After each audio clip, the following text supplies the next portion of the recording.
Many people take issue with economic inequality, but for many, it is not immediately obvious what the issue actually is. What makes economic inequality such a serious issue? The rising tide lifts all boats, is what they say.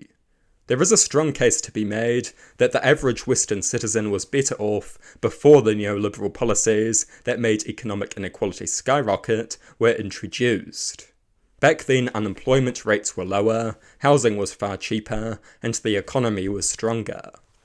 We can have economic prosperity without massive economic inequality. Never trust those self-serving fools who allege otherwise. Economic inequality is bad. Economic inequality facilitates oppression and exploitation.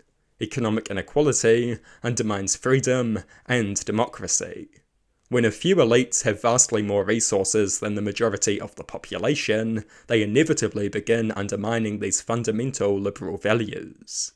Motivated by the profit motive, or even just a desire for power, they begin trampling on freedom and democracy.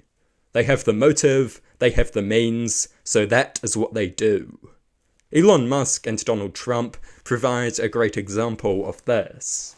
Huge economic inequality has placed these upper-class elites in the position to stomp on the US Constitution. The threat to freedom and democracy is not theoretical, it is a practical reality, and we see it playing out every day. Economic inequality causes other serious issues too. It is well known that economic inequality tends to correlate with high crime. This is one of the reasons why crime rates are so high in countries like South Africa and Brazil. Largely poor countries and largely rich countries usually have lower crime rates than massively unequal countries. Of course, this is not the only factor that drives crime, but it is a cause. Wealth inequality makes people bitter and resentful. They turn against the system, they stop respecting its laws.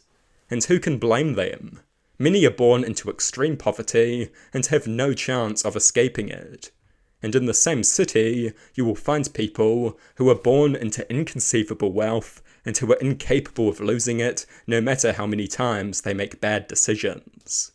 In such conditions, resentment and bitterness is not a vice, rather, it is a valid perception of injustice materializing in an emotional form. Some will look down on this. This condescending judgment from the top only feeds the resentment. Economic inequality is socially destabilizing. It is blatantly unfair and unjust. It undermines the very idea of fairness and justice. It is evil. Of course, some level of economic inequality is inevitable and desirable. I do not contest that. But we have gone far beyond that. The level of economic inequality in the world today is genuinely insane. I could list endless statistics about how a few individuals or families own more wealth than millions and millions of people combined. And not because they worked a million times harder, they never did. If hard work made you rich, the third world would be populated primarily by billionaires. Nobody seriously believes this fiction. Economic inequality is immense, and it is a very serious problem. Tax reform, anti-corruption laws, and a radical pro-worker policy is desperately needed.